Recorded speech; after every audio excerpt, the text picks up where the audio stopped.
کانا دجال کسے کہتے ہیں؟ ہمارے یہاں آج کل لفظ دجال رائج ہے. ہمارے بزرگ خالی دجال نہیں کہتے تھے، کانا دجال. عربی میں خالی دجال نہیں ہے، دجال الاعور، کانا دجال. المواعظ العددیہ کتاب میں یہ حدیث کہ اللہ کے رسول ہر نماز کے بعد یہ دعا مانگتے تھے، اللہم انی اعوذ بک من الدجال الاعور. اے خدا میں تیری پناہ چاہتا ہوں کانے دجال سے. اللہ کا رسول یہ دعا مانگ رہا ہے، یقیناً اپنے لیے نہیں، ہمیں دعا سکھانے کے لیے. اس وقت میں دجال کی تفصیل میں نہیں جا رہا ہوں، میں لفظ کانے کی تفصیل میں جا رہا ہوں. دجال کو کانا کیوں کہا جاتا ہے؟ اس لیے کہ اس کی ایک آنکھ نہیں ہے. یہ تو فقط ظاہری تشریح. دجال کو کانا اس لیے کہا جاتا کہ جب وہ کسی چیز کو دیکھتا تو فقط اس کے دنیاوی پہلو کو دیکھتا. مومن کسے کہتے ہیں؟ روزے کی آیتیں آپ نے سارا مہینہ سنی. سورہ بقرہ میں جہاں روزے کی آیتیں پوری ہوتی، 4 آیتوں کے بعد حج کی آیتیں شروع ہوتی. حج کی آیتیں جہاں ختم ہوتی وہاں وہ آیت ہے کہ جس سے ملتی جلتی یہ حدیث آپ کو نظر آ رہی ہے جو اس میز پہ لکھی. لیکن میں آیت سنا رہا ہوں. قرآن نے کہا وَمِنَ النَّاسِ مَن يَقُولُ، انسانوں میں کچھ ایسے لوگ ہیں جو ہر وقت کہتے ہیں ربنا آتنا فی الدنیا حسنہ، اے خدا ہمیں دنیا کی اچھائیاں دے دے. بس دنیا، مکان، گاڑی، پیسہ، اولاد، صحت، عافیت، فقط دنیا ہی دنیا مانگتے ہیں. شب قدر کے حوالے سے میری ایک تقریر تھی محفل جعفری، اسے نہیں دوہرا رہا ہوں. قرآن نے کہا ایک ایسا گروہ، اب فیصلہ سنیے قرآن کا، بچے حدیث بھی دیکھتے جائیں، جو خالی دنیا کے لیے دعا مانگتے ہیں. قرآن نے کہا وہ مانگتے ہیں ہم دے دیں گے، اللہ کا کام ہی ہے دینا. لیکن وما لہ فی الآخرۃ من خلاق، پھر آخرت میں ان کا کوئی حصہ نہیں، وہاں کے لیے پھر کوئی توقع نہ کرے. لیکن قرآن نے کہا وَمِنْهُمْ مَنْ يَقُولُ، اور انہی آدمیوں میں کچھ ایسے بھی ہیں جو کہتے ہیں ربنا آتنا فی الدنیا حسنہ وفی الآخرۃ حسنہ. خدا بندہ تو ہی دینے والا، تو دنیا کے لیے بھی تو ہی دے اور آخرت میں بھی تو ہی دے. قرآن کہتا ہے کہ ہم ان کی یہ دعا بھی قبول کر لیں. ایک ہی حدیث کا دوسرا جملہ، جس نے خالی دنیا کے لیے مانگا مل گئی دنیا، دینے والے کی عطا میں کمی نہیں، لیکن آخرت میں کچھ نہیں ملے گا. اور جس نے دونوں کے لیے مانگا دونوں مل گئے. دجال کانا اس لیے کہلاتا نہیں. یہ لفظ ابھی اس میں ایک لفظ اور بڑھا دیا جائے اس جملے میں.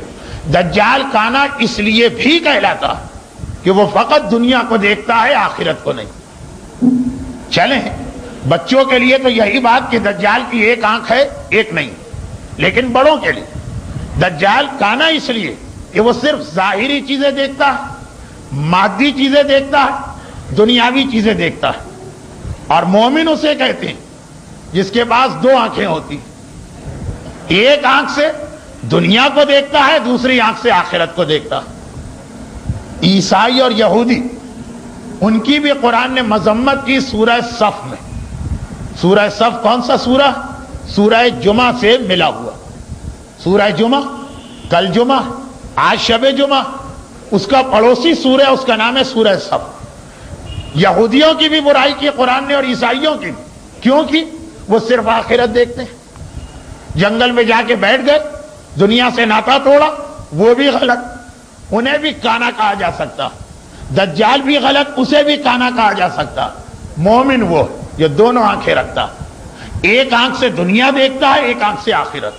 لیکن اگر کوئی مومن ایسا آپ کو نظر آ جائے جو صرف دنیا دیکھا کرے، سمجھ لیجئے کہ یہ دجال تو نہیں ہے لیکن کانا ضرور ہے. کانا، دجال کو بھی اس لیے کانا کہا جا رہا کہ فقط ہر چیز میں دنیا دیکھتا. امام، رسول، قرآن اور خدا ہمیں سکھا رہے ہیں کہ دیکھو خبردار یہ غلطی نہ کرنا، اپنی دونوں آنکھیں استعمال کرو. جو چیز تمہارے سامنے آئے اس میں دنیا بھی دیکھو اور آخرت بھی. چھوٹی سی ایک مثال دے دوں، ذرا بچے اس لیے بور ہو رہے ہوں گے کہ ایک تو تقریر ان کے معیار سے بلند ہو گئی، اور پھر جو ان کی اصل تمنا ہے یہ تقریر اس میں رکاوٹ بن رہی. تو بہت مختصر مثال، مزاج سمجھیے اسلام کا. کیا کہتا ہے اسلام؟ جو چیز تمہارے سامنے آئے یہ بھی دیکھو اس میں دنیا کا کیا پیغام ہے، یہ بھی دیکھو آخرت کا کیا پیغام. اگر خالی تم نے ظاہری پیغام دیکھا تو تم میں اور دجال میں کوئی فرق نہ رہا کانے ہونے کے اعتبار سے. ایک سلسلہ ہے 40-50 حدیثوں کو، 40-50. صرف ایک حدیث پیش کرتا ہوں. امام، اور وہ امام جن کی شہادت اس مہینے میں، فرماتے ہیں مجھے تعجب ہے اس انسان پر، یعنی امیر المومنین علی ابن ابی طالب علیہ الصلاۃ والسلام.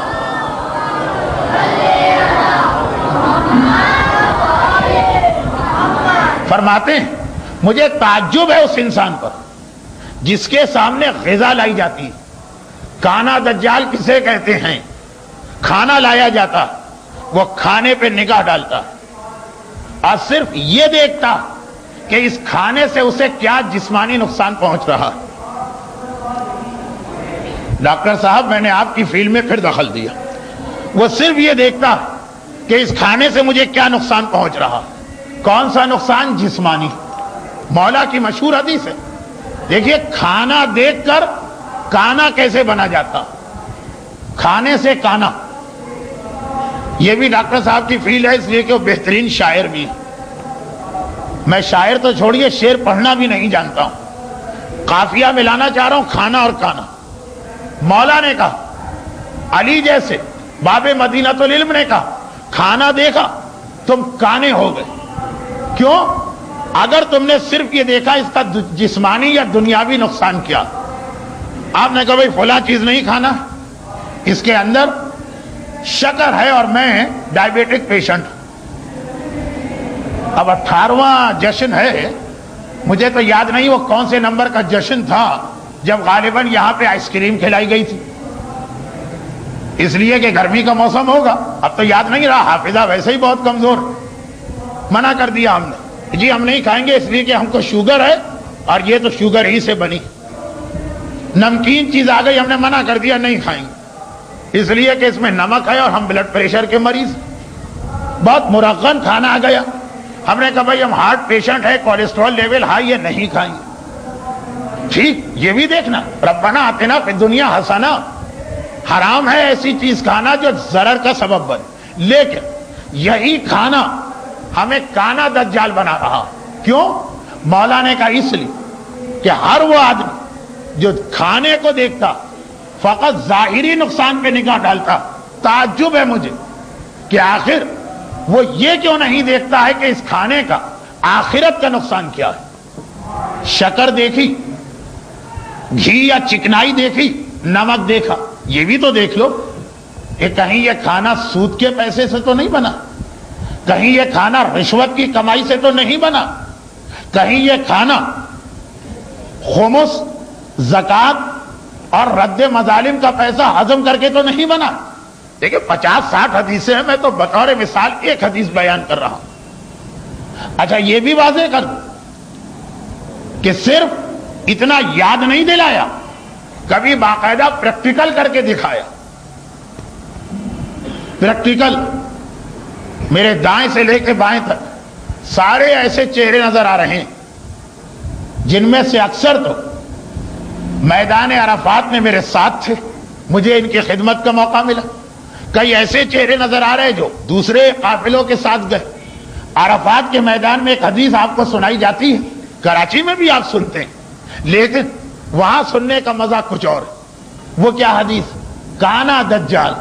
اب حج میں بھی آ گیا، امام حج کر رہے ہیں، اور وہ امام حج کر رہے ہیں کہ جن کا لقب ہی ایسا لقب ہے جو اس راؤنڈ ٹیبل دینیات کلاس، ان کا جو اصل مقصد ہمارے پانچویں امام امام محمد باقر علیہ الصلاۃ والسلام،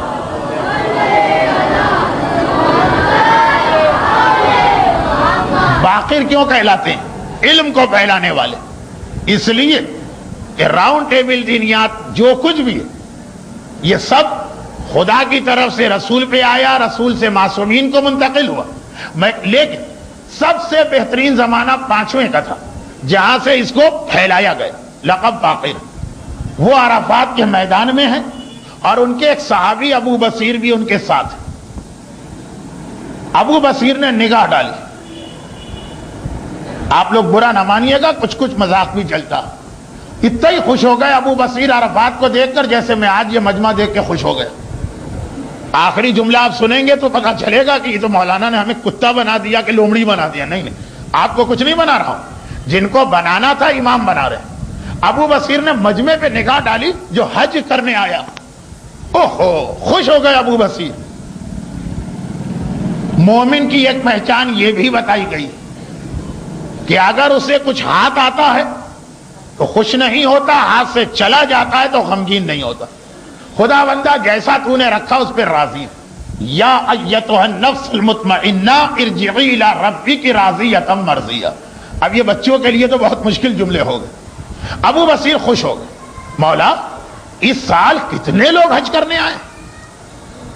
ایک واقعہ میں خوشی تو ہوتی، کتنے لوگ حج کرنے آئے؟ مولا نے کہا ابو بصیر یہ کیا کہہ دیا؟ کہا مولا یہ آنکھوں کے سامنے پورا عرفات کا میدان کھچا کھج بھرا۔ کہا ابو بصیر اپنا جملہ بدلو، یہ کہو کہ ما اقل الحاج و اکثر الحجاج، یہ کہو کہ اس سال حاجی کتنے کم ہیں اور شور مچانے والے کتنے۔ کس کو امام کہہ رہے ہیں شور مچانے والے؟ ان لوگوں کو کہہ رہے ہیں جو سفید احرام پہن کر دعائیں مانگ رہے، لبیک اللہم لبیک کہہ رہے۔ امام نے کہا انہیں حاجی نہ کہو، شور مچانے والے۔ امام کی بات پہ ابو بصیر کو یقین آ گیا، لیکن امام کو پتا ہے نا کہ شیطان بہکا دیتا۔ ایک بار ابو بصیر کی آنکھوں پہ ہاتھ رکھا، اب جو ہاتھ ہٹایا تو ابو بصیر نے دیکھا مجمع وہی، لیکن جو لوگ پہلے انسان نظر آ رہے تھے ان میں سے کچھ بندر، کچھ کتے، کچھ سور، کچھ لومڑیاں، کچھ چیتے، کچھ درندے۔ ہاں انسان ہیں مگر 100 میں کوئی ایک آدھ، 200 میں کوئی ایک آدھ لوگ حاجی احرام والے۔ امام نے کہا دیکھا یہ وہ میدان ہے جہاں ہر ایک کی اصلیت کھل کے سامنے آ جاتی۔ امام ابو بصیر کو کیا پیغام دے رہے؟ وہ کانا دجال ہے جو ظاہری طور پہ لوگوں کو دیکھتا ہے تو سمجھتا ہے انسان ہے۔ مومن کی نگاہ ایسی ہوتی ہے کہ وہ پہچان لیتا ہے کہ شکل انسان کی ہے، اندر لومڑی ہے کہ کتا ہے کہ سور۔ وہ کھانے کے حوالے سے مولا نے کہا اور یہ دکھانے کے حوالے سے حاجیوں کو دکھا دیا۔ 2 روایتیں ہو گئی، اور کتنی روایتیں؟ جنگ صفین میں مالک اشتر سے کیا کہا تھا؟ تیری تلوار کے سامنے جو آیا گیا مارا، جو آ گیا مارا گیا، اور میں نے پہلے دیکھا قیامت تک کوئی مومن تو نہیں، کہاں تک امامت دیکھتی۔ لیکن 20 منٹ ہو چکے ہیں، بلکہ اس سے بھی زیادہ۔ ایک نتیجہ نکالو۔ نتیجہ کیا نکلا؟ کہ کانا دجال اسے کہتے ہیں جو خالی ظاہری چیزیں دیکھتا، اس کے اندر چھپی ہوئی آخرت اور حقیقی چیز نہیں دیکھتا۔ اگر ہم بھی ایسے بن گئے تو ہم میں اور کانے دجال میں کوئی فرق نہیں۔ اب ایک جملہ سرسری کہہ کے آگے بڑھتا ہوں تاکہ بچے اور بور نہ ہو۔ یہ بھی یاد رکھیے دجال نام نہیں ہے، دجال صفت ہے، چنانچہ جس میں بھی یہ صفت پائی جائے وہ دجال۔ اس کا نام تو سعید ابن سعید کچھ کتابوں میں بتایا گیا، اور جن روایتوں کو علماء نے امریکہ پہ منطبق کیا کہ وہ کانا دجال، تو امریکہ کو کانا دجال کیوں کہا گیا؟ اس کی کون سی 1 یا 2 یا 3 آنکھیں؟ کہا اس لیے کہا گیا کہ فقط وہ ہر چیز کا دنیاوی فائدہ دیکھتا ہے۔ بات یہاں تک پہنچی۔ اب آئیے میں جلدی سے نتیجے پہ آ جاؤں۔ یہ 1 گھنٹے کی تقریر ہو سکتی ہے، کیونکہ ویسے ہی مثالیں بڑی دلچسپ ہیں۔ کھانا دکھا کے آخرت یاد دلائی، حاجی دکھا کے ان کے اندر چھپا ہوا درندہ یاد دلائے، مگر نتیجہ آج کل ہمارے ملک میں نہ صرف یہ کہ ایک شور سا مچا، بلکہ پوری تاریخ عالم، تاریخ اسلام نہیں، ورلڈ ہسٹری میں یہ آدمی پہلا مسلمان نظر آیا جس نے 100 سے زیادہ بچے مار دیے۔ اب جب تحقیق کی گئی، اعداد و شمار اکٹھا کیے گئے، تو پتا چلا کہ غیر مسلموں میں تو 3 آدمی ایسے ہیں جو اس سے زیادہ لوگوں کے قاتل ہیں۔ ایک نے 143 مارے، ایک نے 117 مارے، مجھے نہیں پتا، انٹرنیٹ آپ کے گھر میں لگا ہے، چیک کر لیجئے گا۔ مسلمانوں میں اور ایشیا اور افریقہ میں ملا اس آدمی نے 100 بچے مارے۔ تیزاب کا ڈرم، میدان عرفات میں امام کہہ رہے ہیں خالی ظاہر نہ دیکھو، اس کے پیچھے چھپا ہوا آخرت کا پیغام دیکھو۔ کھانا پک کے آ گیا، امام علی کہہ رہے ہیں خالی کھانے کے جسمانی نقصان نہ دیکھو، اس کے پیچھے آخرت دیکھو۔ دجال خالی ظاہر دیکھتا ہے، مومن ظاہر بھی دیکھتا ہے، باطن بھی دیکھتا ہے۔ ذرا دیکھیے اس تیزاب کے ڈرم کا پیغام سنیے۔ ایک ایسا ظالم کہ واقعا جن کے دل اب تک پتھر نہیں بنے، وہ اس کے مظالم کو سن کر یا رو دیے، یا غمگین ہو گئے، یا کلیجہ ٹکڑے ٹکڑے ہو گئے۔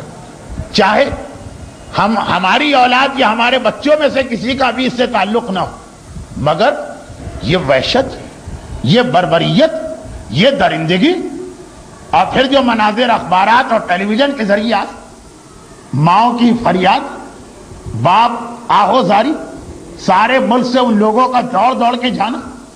اگر کسی کی پہچان میں اس کے بچے کا لباس آ گیا تو اس ماں کی کیفیت دیکھنے والے کا کلیجہ ٹکڑے ٹکڑے ہو رہا۔ کیسا ظالم ہے جس نے پھول سے 100 بچے اس طرح سے تیزاب کے ڈرم میں پگھلا دیے، گھلا دیے، مار دیے۔ لیکن اگر یہیں پہ آپ رک گئے تو یہ کانے دجال بن گئے۔ کیوں؟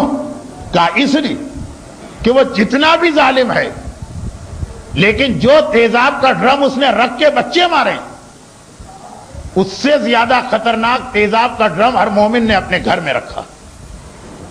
اور پھر بھی ایک فرق ہو گیا کہ اس نے دوسروں کے بچے مارے، مومن اپنے بچوں کو مار رہا۔ ایک تیزاب کا ڈرم اس نے رکھا تھا، ایک تیزاب کا ڈرم ہمارے گھر میں رکھا۔ اگر ہم کانے دجال ہیں تو خیر ہم خالی وہ تیزاب کا ڈرم دیکھیں گے، غمگین ہوئیں گے، قاتل پہ لعنت کریں گے، آگے بڑھ جائیں گے۔ اور اگر علی اور 5ویں امام کے ماننے والے وہ مومن ہیں جو ہر چیز کا ظاہر بھی دیکھتا ہے، باطن بھی دیکھتا، تو پلٹ کے اپنے گھر میں دیکھیں گے ایک ایسا ہی کیمیکل یا تیزاب کا ڈرم ہمارے گھر میں۔ اور اس لیے یہ زیادہ برا کہ اس نے دوسروں کے بچے مارے، ہم اس تیزاب کے ڈرم میں اپنے بچوں کو ڈال ڈال کے گلا رہے ہیں اور مار رہے ہیں اپنے بچے۔ فرق ہوتا ہے نا، ایک آدمی نے 70 سال کے ایک عام بوڑھے کو مارا، یہ بھی قاتل، اور ایک نے اپنے باپ کو مارا، یہ بھی قاتل۔ فرق ہو گئے۔ ایک آدمی نے عام مومن پہ ہاتھ اٹھایا اور ایک آدمی نے اپنی ماں پہ ہاتھ اٹھایا۔ ہاتھ وہی ہاتھ ہے، لیکن جتنا قریبی رشتہ ہوتا ہے اتنا گناہ بھی بڑھتا جاتا ہے اور عقل بھی مذمت بڑھا دیتی۔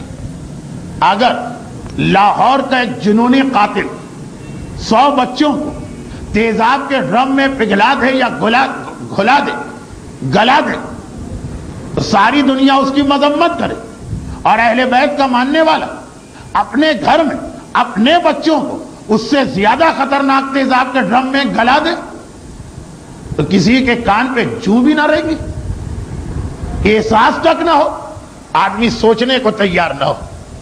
تیزاب کا ڈرم خالی اسی کا نام نہیں ہے جو اخبارات میں فوٹو ہے۔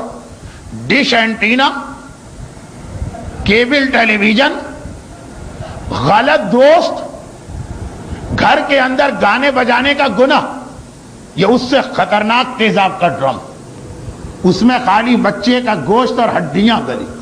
اور ہمارے گھر میں جو ڈش اینٹینا نامی ڈرم ہے، اس میں بچے کا دین، ایمان، عقیدہ، کردار اور آخرت گل رہی ہے.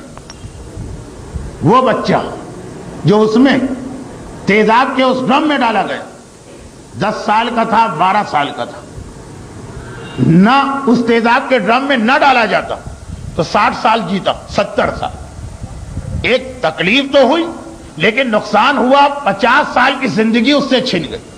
اور جس تیزاب کے ڈرم میں، جسے ہم ڈش اینٹینا کہتے ہیں، ہم اپنے بچوں کو گلا رہے ہیں، اس سے 50-60 سال کا نقصان نہیں، آخرت کا وہ سارا نقصان جو ہو سکتا ہے کہ ہمیشہ ہمیشہ نہیں، لاکھوں سال کا ہو.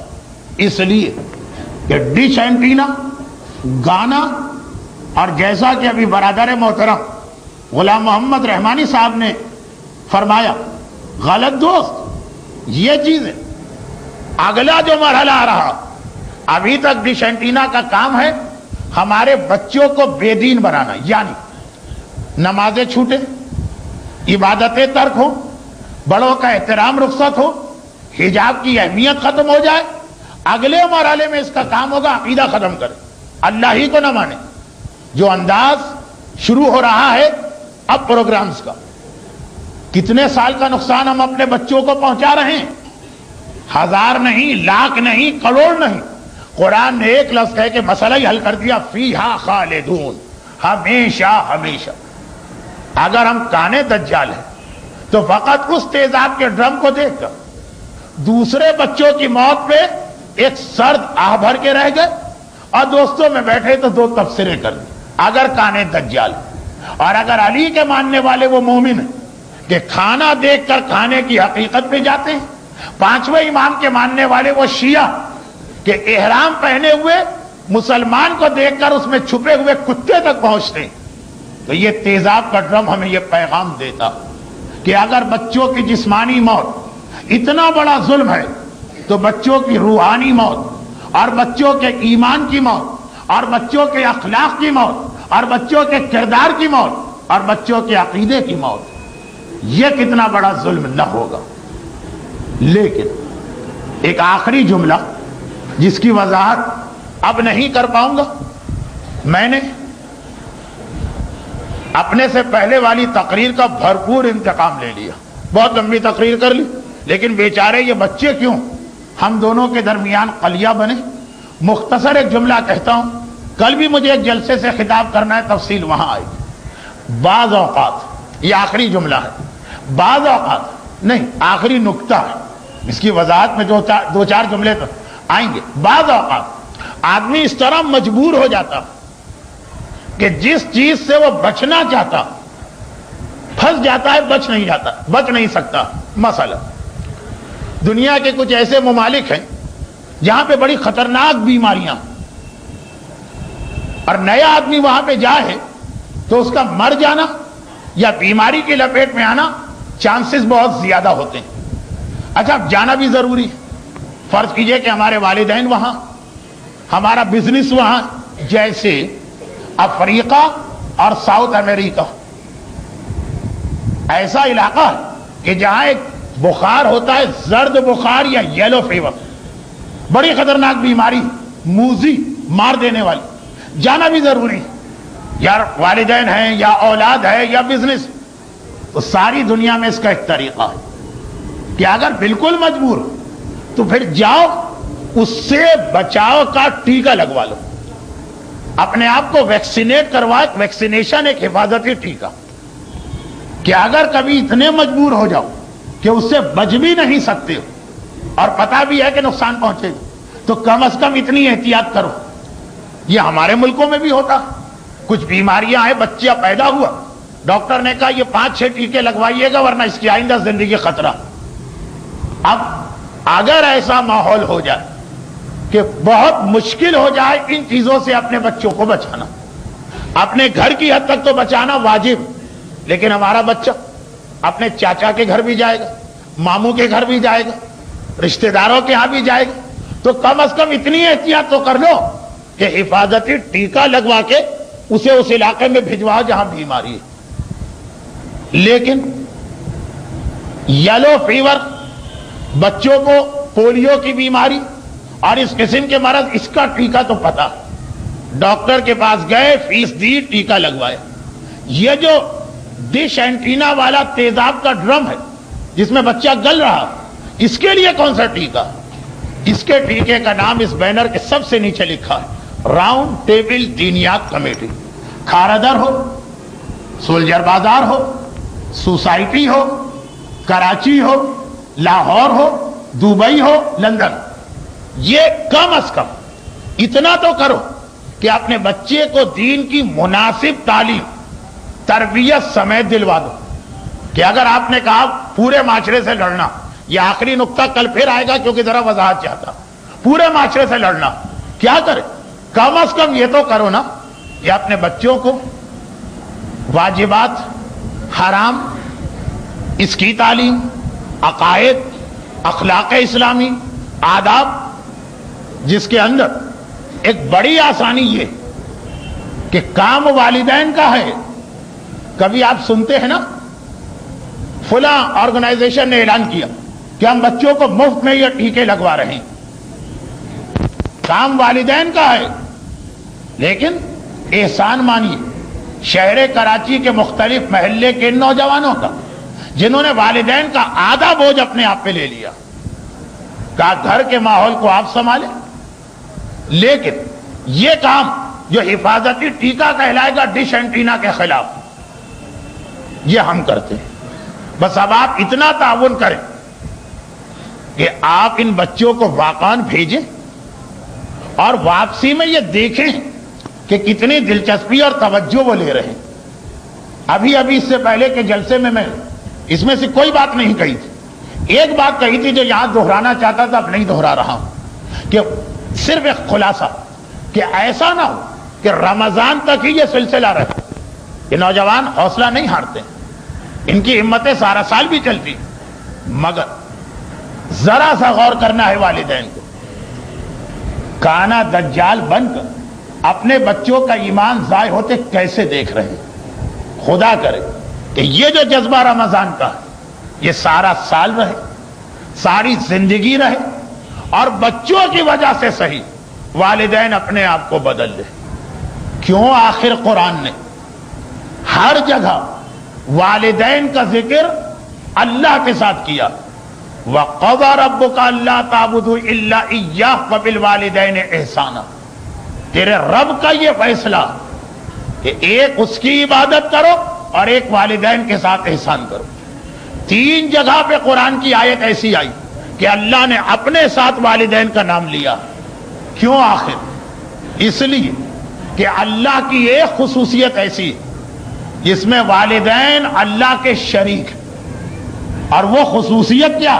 رب. الحمدللہ رب العالمین. رب کا لفظ آپ سمجھے؟ رب کہتے ہیں تربیت دینا. تربیت اور رب ایک ہی چیز ہے. اللہ نے ہر جگہ اپنے آپ کو رب کہا، اور جہاں والدین کا ذکر اپنے ساتھ ملایا وہیں ملایا جہاں اپنے آپ کو رب کہا. یعنی ایک پیغام دیا کہ میں رب ہوں، تم سب کو پال رہا ہوں، والدین کو بھی رب بن کے زندگی گزارنا. خدا ہمیں کس طرح پالتا؟ خالی روزی نہیں دیتا، 1,24,000 انبیاء اور 12 امام کے ذریعے روحانی تربیت بھی کرتا. والدین کو رب قرار دے کر یہ ذمہ داری عائد کی گئی. اور ان بچوں سے بھی یہ کہنا کہ اے بچوں، اگر تمہارے والدین ان باتوں پہ توجہ نہ دو تو تمہیں جنگ بدر و احد کے وہ بچے بن کے دکھانا جو والدین کی ہر چیز میں فرما برداری کرتے ہیں. جہاں دین کا مسئلہ آتا ہے کہتے ہیں نہیں، اللہ کے آگے پھر کسی کی حیثیت نہیں، بدتمیزی نہیں، بد اخلاقی نہیں. باپ کا احترام اور ماں کا احترام اتنا ہے کہ اللہ خوش ہوتا ہے اگر والدین خوش ہو، اور اللہ غضبناک ہوتا ہے اگر والدین غضبناک. لیکن اگر گانے کی بات ہو پیچھے ہٹ جانا. اگر اب یہ لڑکیوں کی بات ہے لیکن اب اپنی بہنوں کو بھی یہ سنانا. اگر حجاب کی بات ہو تو پیچھے ہٹ جانا. شکر گزار ہو یہ قوم اور خاص یہ محلہ جہاں ان نوجوانوں نے، دیکھیں نوجوانی اپنے تقاضے لاتی، گپ شپ گھومنا پھرنا حلال چیزیں، اتنا وقت قربان کر کے یہ راؤنڈ ٹیبل کو 18 سال سے چلایا. اب تھوڑا تعاون آپ کو کرنا، ورنہ پھر ہر دعا مانگیے گا، ایک دعا نہ مانگیے گا یہ خدا بندہ ہمیں دجال سے بچا کے امام کا ساتھی بنا، یہ نہ مانگیے گا. جب آپ خود دجال سے نہیں بچنا چاہ رہے، خود دجال بننا چاہ رہے ہیں، تو یہ دعا کس کے لیے؟ لیکن نہیں، کوئی مومن ایسی حماقت نہیں کر سکتا. چنانچہ ہم اپنی اس گفتگو اسی لیے دعا پہ اختتام تک پہنچاتے کہ ہمیں پتا کہ زمانہ اتنا بگڑ چکا کہ اپنی طاقت سے تو ہم اس سے نہیں لڑ سکتے، اللہ اگر ہمارے ساتھ آ جائے تو یہ جنگ ہم جیت سکتے ہیں. خدا بندہ زمانے، دجال اور شیطان مردود کے خلاف اس جنگ میں ہمیں کامیاب و کامران فرما، اور اس دعا کے حوالے سے جو ذمہ داری ہمیں ادا کرنا وہ کوشش اور ذمہ داری ادا کرنے کی توفیق بھی عطا فرما. خدا بندہ ہماری قوم کے ان سارے بچوں کو امام زمانہ کی فوج کا سپاہی قرار دے. ہمارے والدین کو کربلا کے والدین کی طرح سے دین کی خدمت کا جذبہ عطا فرما. یہ نوجوان جنہوں نے راؤنڈ ٹیبل دینیات کے سلسلے کو 18 سال سے قائم کیا، انہیں اور ان کے ساتھ کسی طرح کا تعاون کرنے والوں کی توفیقات کو بڑھا. اور خدا بندہ ان تمام مسائل سے ہمیشہ ہمیشہ کے چھٹکارے کے لیے اپنی آخری حجت امام زمانہ کے ظہور میں تعجیل فرما. برحمتك يا أرحم الراحمين وصلى الله على محمد وآله